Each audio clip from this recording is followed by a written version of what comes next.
Hey, what's up, Low Gang, and welcome back to my channel. Now, you might be a bit confused as to why I call my subscribers Low Gang like everyone's favorite YouTuber, Logan Paul. Well, it's pretty simple, actually. I have a low amount of subscribers, and my subscribers are a gang. So, they're called Low Gang now.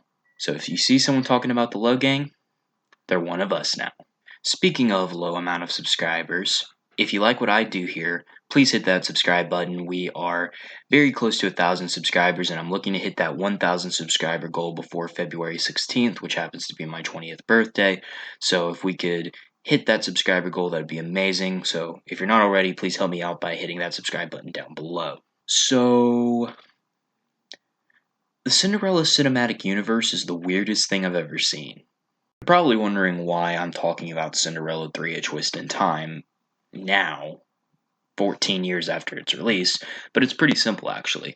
I ran across a video the other day on YouTube by this YouTuber named Niche Nostalgia, which I'll link to in the description below, called Cinderella 3 Being Iconic. Me, being a lame boy who's never seen either of the Cinderella sequels, decided to click on the video and it was entertaining. So, in preparation to watch the third movie, I decided to sit down and watch the first two movies. Now, going into this video, I hadn't seen Cinderella 1 since I was like 10 years old, and I'm 19 now, so it's a little bit of a difference, and I didn't really remember the movie too much. And since this video is not about the first two Cinderella movies, I'm just going to give a brief summary of what happened. So, the first Cinderella movie follows Cinderella as she attempts to dance with Prince Charming at the ball put on by the king.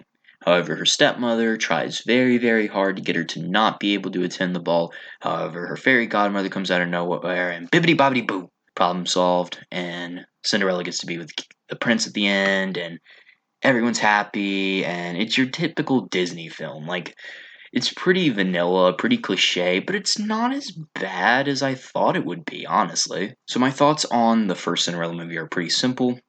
There are two parts to this movie. There's pre-Bibbidi Bobbidi Boo and post-Bibbidi Bobbidi Boo.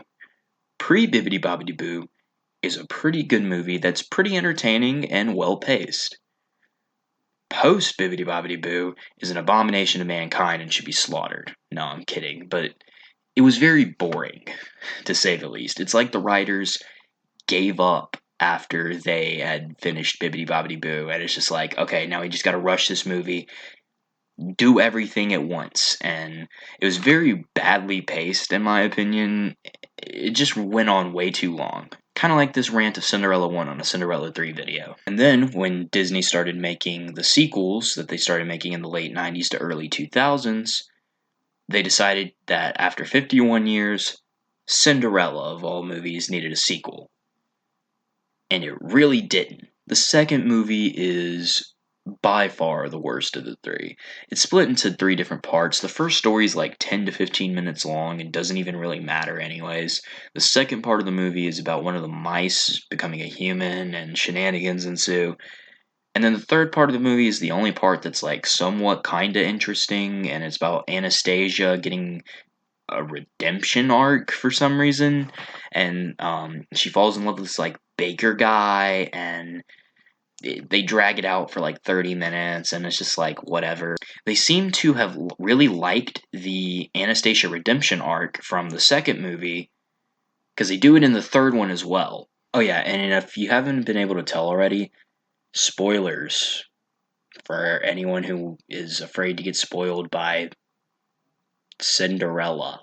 Anyways, the third movie basically just ignores the second movie's existence anyways, which, you know what, I'm fine with that.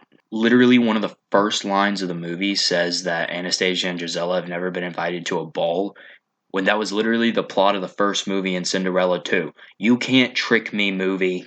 My opinions on this are either A, the events of Cinderella 2 took place after the events of Cinderella 3, or B, Cinderella 2 is just the mice's dream. And I'm going to believe the second one, because a dream is a wish your heart makes. So basically, Anastasia wants to fall in love just like Cinderella has. She sees that Cinderella and the prince are going into the forest and figures out that Cinderella used magic to see the prince on the night of the ball. And because the fairy godmother is apparently stupid now, she drops her wand, which allows Anastasia to take it back to her mother. I really like the scene where Anastasia goes back and attempts to explain to her stepmother and her sister that she has a magic wand in her hand, because it sets the tone for the movie perfectly with this line by Gisela. Troubles are over! A stick. Ooh, let's beat her with it. No. Damn. Gisela's savage. This was legit the first time that I laughed out loud at one of these Cinderella movies. Then they kill the fairy godmother. They turn her into stone. We're only 5 minutes into this movie and it's already better than the other two movies combined. So after the fairy godmother dies, the evil stepmother decides to use the wand to turn back time. If you remember the original Cinderella movie, you know that Bibbidi Bobbidi Boo is the spell in the song that helps the fairy godmother be able to turn Cinderella into, a princess for the night and be able to look her best and to get her the carriage that gets her to the palace and everything. But in this movie, Bibbidi Bobbidi Boo is the equivalent of every single Harry Potter spell combined. The stepmother ends up succeeding and turns the clock back to the day of the shoe fitting.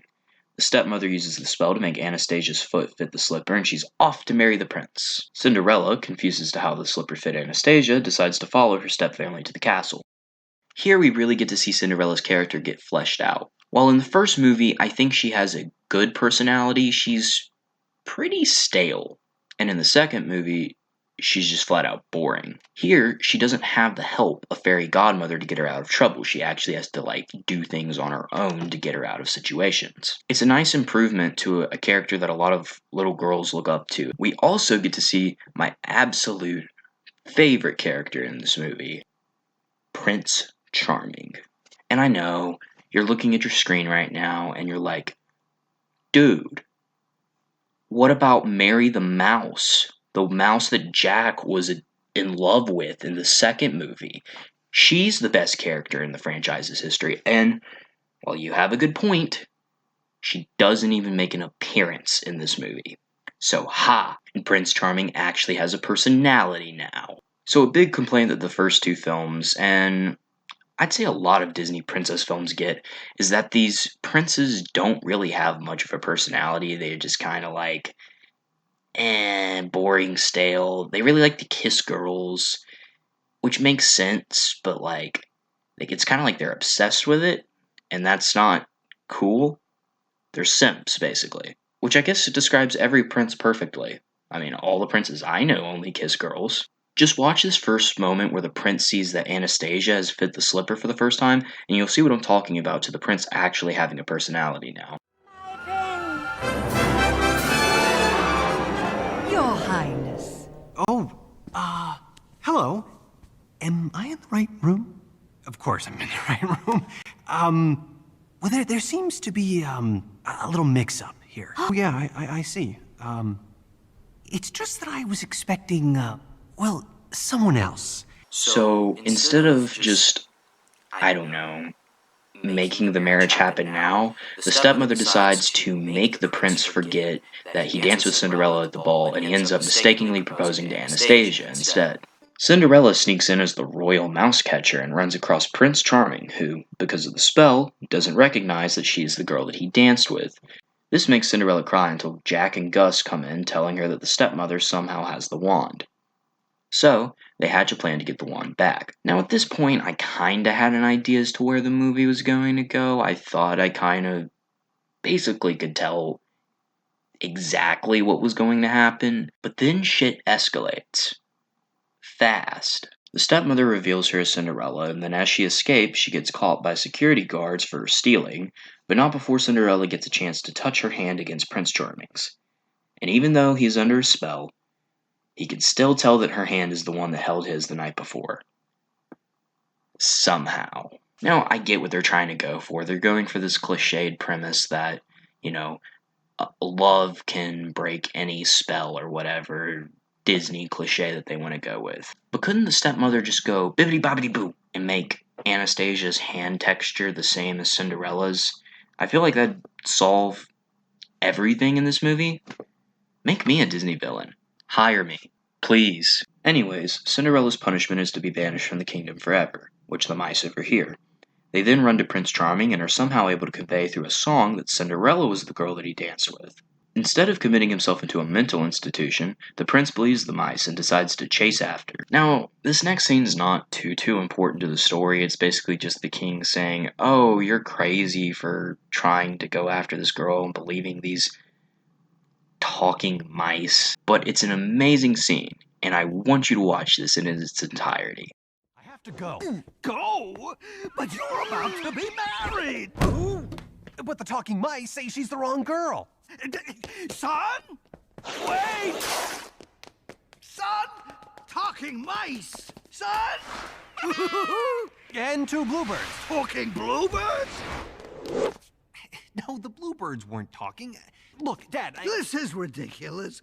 Now, you agreed to marry the girl in the glass slipper. I was completely with you on that one. And I will. Huh? Just as soon as I find her. I forbid you to take another step down these stairs! Okay. This scene killed me. The way the prince just jumps out the window without a care in the world is just so hilarious to me. Like, he's so convinced that Cinderella is the right girl because he got sung to by some mice. What a simp.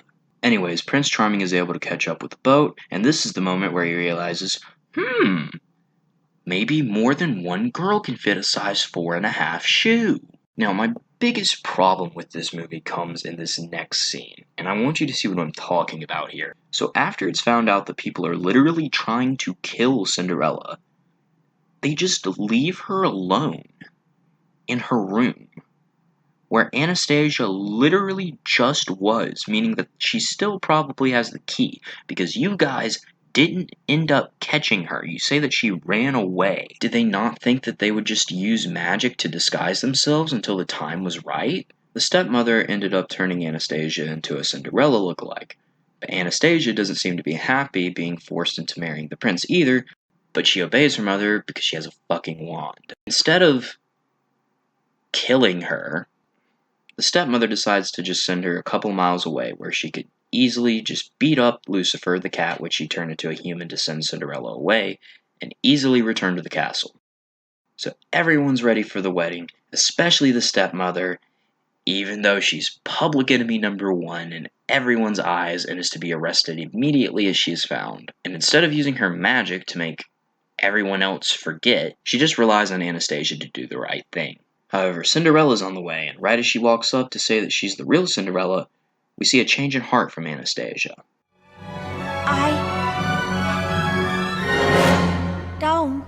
Anastasia has another redemption arc, which, even though she had already gotten a redemption arc in the second movie, I guess she's just getting a second redemption arc for whatever reason. I don't really understand its purpose. But it's not over yet, because bibbidi bobbidi boo, the stepmother is ready to kill some bitches. The prince's sword, however, deflects her spell onto her and Gisela, and they both turn into frogs. They bring the fairy godmother back, and bibbidi bobbidi boo, that's the end of the movie. So that was Cinderella 3, A Twist in Time, and I gotta say, the movie was entertaining as all hell. Would I call it a necessarily good movie? It's not that bad, actually. It falls under a lot of different cliches, but then again, what Disney movie doesn't? Out of the 3 Cinderella movies, I don't know if I would consider it to be a better movie than the first Cinderella movie. However, I would watch Cinderella 3 50 more times before I would ever watch the first Cinderella movie, and 1,000 more times before I'd ever watch the second Cinderella movie. They updated all of the characters that needed to be updated. They let the mice take a step back, which is a big problem I had with the second film. And they made an interesting story in which I had no clue what was going to happen next.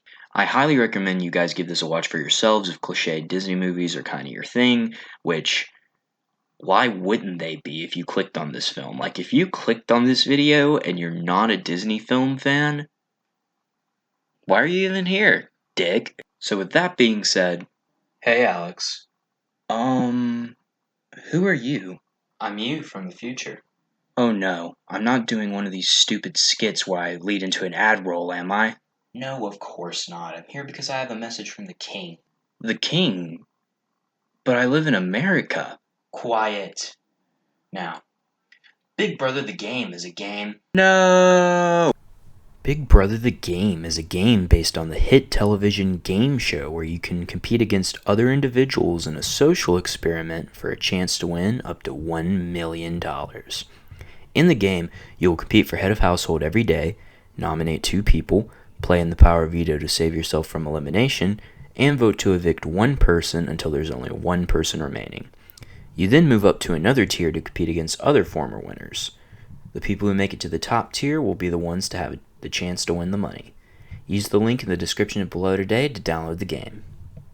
Thanks once again to Big Brother the Game for sponsoring this video. If you like this video or like any part of this video, make sure you hit that like button and make sure you comment down below if you guys want to see me continue doing stuff like this. I really enjoyed making this video, and so I hope that you guys enjoy it. And you know, if you guys did, then we can see about doing some more stuff like this in the future. But that'll only help if you guys subscribe and like this video and share it potentially. So comment down below what you want to see next. And remember, we're trying to hit 1,000 subscribers before February 16th, my birthday. So if you guys aren't already, please hit that subscribe button. It will help me out so much. Join me next time where I have no idea what I'll be talking about. Goodbye. But the talking mice say she's the wrong girl.